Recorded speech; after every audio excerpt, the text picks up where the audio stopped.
সংবাদ সবাইকে স্বাগত জানাচ্ছি। আমি ফিরোজ তোহা। শুরুতেই সংবাদ শিরোনাম জানিয়ে দেব এই মুহূর্তে হাতে পাওয়া সর্বশেষ গুরুত্বপূর্ণ আপডেট বাংলা সংবাদ। শুরুতেই থাকছে পুনর্বাসন না করে হরিজন সম্প্রদায়ের উচ্ছেদ চলবে না। বংশালের মিরাঞ্জিল্লা কলোনির হরিজন সম্প্রদায়ের মানুষকে উচ্ছেদ করে আধুনিক কাঁচাবাজার তৈরি ঢাকা দক্ষিণ সিটি কর্পোরেশনের সিদ্ধান্তের তীব্র নিন্দা ও প্রতিবাদ জানিয়েছেন গণসংহতি আন্দোলনের নেতাকর্মীরা।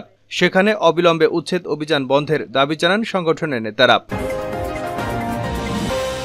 এবারে জানাবো বাংলাদেশ জাতীয়তাবাদী দল বিএনপির 4টি মহানগর ও যুবদলের কেন্দ্রীয় কমিটি বিলুপ্ত ঘোষণা করা হয়েছে। বৃহস্পতিবার রাতে বিএনপির সিনিয়র যুগ্ম মহাসচিব রুহুল কবির রিজভী স্বাক্ষরিত বিজ্ঞপ্তিতে এ তথ্য জানানো হয়।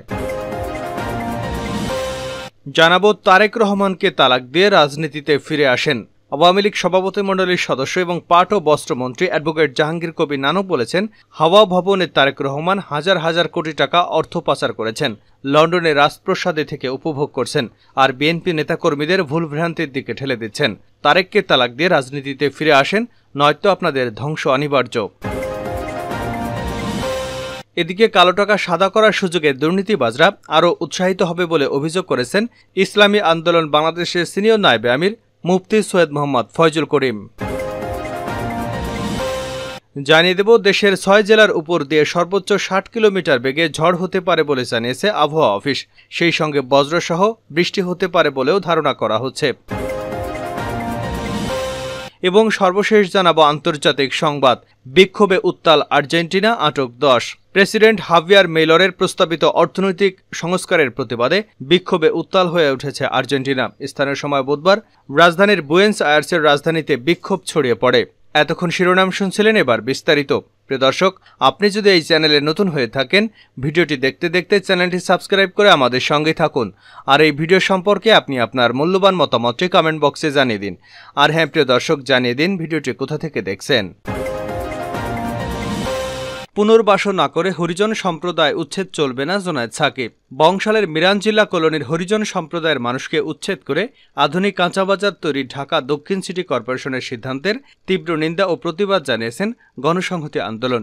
সেখানে অবিলম্বে উচ্ছেদ অভিযান বন্ধের দাবি জানান সংগঠনের নেতারা। বৃহস্পতিবার দুপুরে গণসংহতি আন্দোলনের প্রধান সমন্বয়কারী জোনায়েদ সাকির নেতৃত্বে গণসংহতি আন্দোলনের প্রতিনিধি দল বংশালের মিরাঞ্জিল্লা কলোনিতে ঢাকা দক্ষিণ সিটি কর্পোরেশনের উচ্ছেদ অভিযানের শিকার হরিজন সম্প্রদায়ের মানুষকে সংহতি জানাতে যায়। সেখানে সংক্ষিপ্ত বক্তব্যে জোনায়েদ সাকি বলেন, দক্ষিণ সিটি কর্পোরেশন প্রতিষ্ঠিত হওয়ার বহু আগে থেকেই, অর্থাৎ যখন পৌরসভা ছিল তখনও হরিজন সম্প্রদায়ের মানুষেরা ঢাকা শহরে পরিষ্কার পরিচ্ছন্নতার কাজে যুক্ত ছিল। যুগ যুগ ধরে তারা এ শহরকে পরিষ্কার রেখে নিজেদের পেশাগত দায়িত্ব পালন করে আসছেন। দক্ষিণ সিটি কর্পোরেশনের নিজস্ব জায়গায় বংশানুক্রমে হরিজন সম্প্রদায়ের লোকজন আছে। তিনি আরও বলেন, আজকে আধুনিক মার্কেট বিনির্মাণের নাম করে তাদের উচ্ছেদ করা হচ্ছে। আমরা অবিলম্বে এই সিদ্ধান্তের বাতিলের দাবি জানাই। পুনর্বাসনের ব্যবস্থা না করে একটি পরিবারকেও যেন উচ্ছেদ করা না হয়। মিরাঞ্জিল্লা কলোনিতে বসবাসরত নাগরিকদের সুবিধা বৃদ্ধির দাবি জানিয়ে জোনায়েদ সাকি আরও বলেন, ঢাকা শহরে নাগরিকদের জীবন সুন্দর করতে তারা প্রতিনিয়ত কাজ করে যাচ্ছেন। তারা অত্যন্ত অমানবিক পরিবেশে জীবনযাপন করছেন। নাগরিক হিসেবে তাদের ন্যূনতম যে অধিকার তা থেকেও তারা বঞ্চিত। আমরা ঢাকা দক্ষিণ সিটি কর্পোরেশনকে অবিলম্বে উচ্ছেদ অভিযান বন্ধ করে কিভাবে কলোনিতে নাগরিক সুযোগ সুবিধা বৃদ্ধি করা যায় সেদিকে নজর দেওয়ার আহ্বান জানাই। তিনি বলেন, তারা যদি সেদিকে নজর না দিয়ে গায়ের জোরে উচ্ছেদ অভিযান অব্যাহত রাখে, আমরা তাদের বিরুদ্ধে প্রতিরোধ গড়ে তুলব। বিএনপির 4 মহানগর ও যুবদলের কেন্দ্রীয় কমিটি বিলুপ্ত ঘোষণা। বাংলাদেশ জাতীয়তাবাদী দল বিএনপির 4টি মহানগর যুবদলের কেন্দ্রীয় কমিটি বিলুপ্ত করা হয়েছে। বৃহস্পতিবার রাতে বিএনপির সিনিয়র যুগ্ম মহাসচিব রুহুল কবির রিজভী স্বাক্ষরিত বিজ্ঞপ্তিতে এ তথ্য জানানো হয়েছে। এছাড়া ছাত্রদলের ঢাকা মহানগর উত্তর, দক্ষিণ ও পূর্ব পশ্চিম শাখার কমিটিও বিলুপ্ত ঘোষণা করা হয়েছে। ছাত্রদলের পৃথক বিজ্ঞপ্তিতে এ তথ্য জানানো হয়েছে। বিএনপির বিজ্ঞপ্তিতে বলা হয়েছে, বাংলাদেশ জাতীয়তাবাদী দল ঢাকা মহানগর উত্তর ও দক্ষিণের আহ্বায়ক কমিটি বিলুপ্ত করা হয়েছে। এছাড়া চট্টগ্রাম মহানগর ও বরিশাল মহানগর বিএনপির আহ্বায়ক কমিটিও বিলুপ্ত করা হয়েছে। পাশাপাশি সভাপতি সুলতান সালাউদ্দিন টুকু এবং সাধারণ সম্পাদক আব্দুল মুনায় মুন্নার নেতৃত্বাধীন জাতীয়তাবাদী যুবদলের কেন্দ্রীয় কমিটিও বিলুপ্ত করা হয়েছে। উল্লেখিত বিলুপ্তকৃত কমিটি সমূহের নতুন কমিটি পরবর্তীতে ঘোষণা করা হবে। এদিকে ছাত্রদলের দপ্তর সম্পাদক জাহাঙ্গীর আলম স্বাক্ষরিত এক বিজ্ঞপ্তিতে বলা হয়েছে, ছাত্রদলের কেন্দ্রীয় সংসদের সিদ্ধান্ত মোতাবেক ঢাকা মহানগর উত্তর, ঢাকা মহানগর দক্ষিণ, ঢাকা মহানগর পূর্ব ও ঢাকা মহানগর পশ্চিম শাখা ছাত্রদলের কমিটিও বিলুপ্ত ঘোষণা করা হলো। শিগগিরই উক্ত কমিটিতে নতুন কমিটি ঘোষণা করা হবে। ছাত্রদলের সভাপতি রাকিবুল ইসলাম রাকিব এবং সাধারণ সম্পাদক নাসিরউদ্দিন নাসির কাল সন্ধ্যায় এ সিদ্ধান্তের অনুমোদন করেন। তারেক রহমানকে তালাক দিয়ে রাজনীতিতে ফিরে আসেন নানক। আওয়ামী লীগ সভাপতিমণ্ডলীর সদস্য এবং পাট ও বস্ত্রমন্ত্রী অ্যাডভোকেট জাহাঙ্গীর কবির নানক বলেছেন, হাওয়া ভবন তারেক রহমানের হাজার হাজার কোটি টাকা অর্থ পাচার করেছে, লন্ডনের রাজপ্রাসাদ থেকে উপভোগ করছেন, আর বিএনপি নেতাকর্মীদের ভুলভ্রান্তির দিকে ঠেলে দিচ্ছেন। তারেককে তালাক দিয়ে রাজনীতিতে ফিরে আসেন, নয়তো আপনাদের ধ্বংস অনিবার্য। বৃহস্পতিবার ঢাকা জেলা আওয়ামী লীগ কার্যালয়ে জেলা আওয়ামী লীগ আয়োজিত ইতিহাসের গতিধারায় বঙ্গবন্ধু থেকে শেখ হাসিনা শীর্ষক সংবাদচিত্র প্রদর্শন আলোচনা সভায় এসব কথা বলেন তিনি।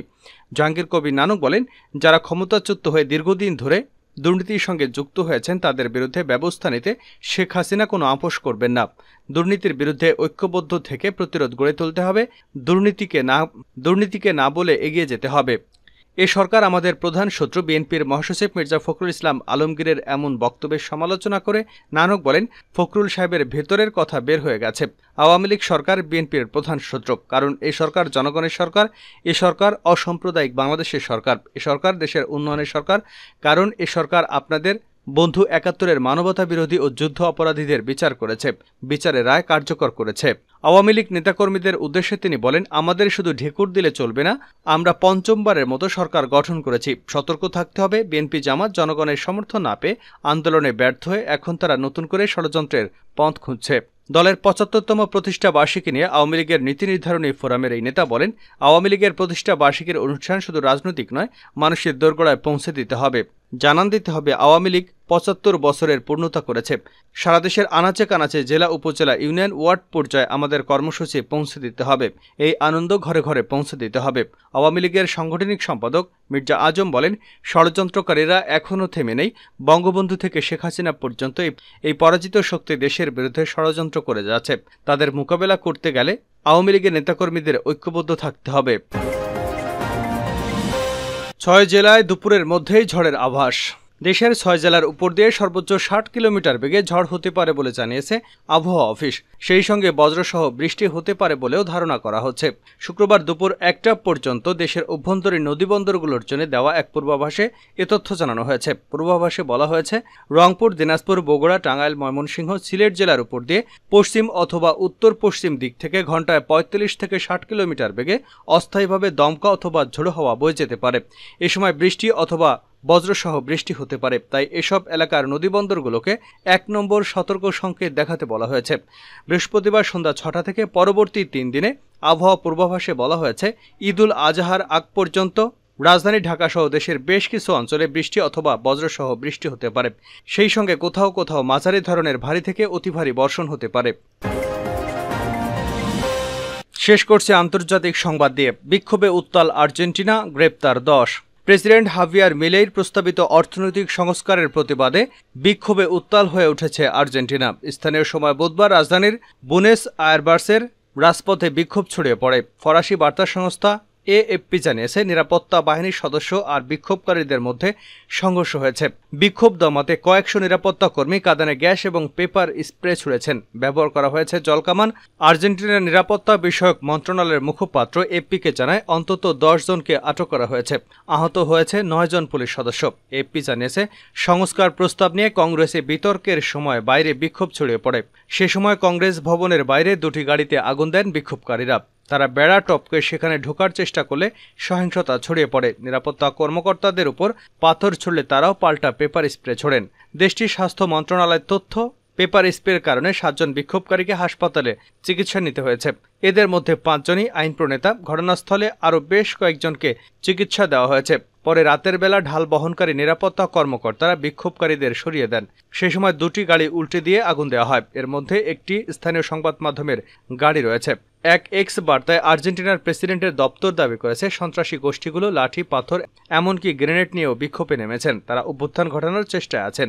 এদিকে প্রেসিডেন্ট হাভিয়ার মিলেইর অর্থনৈতিক সংস্কারের বিল নিয়ে কংগ্রেসের ভেতরে সিনেটররা তুমুল বিতর্কে রয়েছেন। তারা মূল বিলটি প্রত্যাখ্যান করেছেন।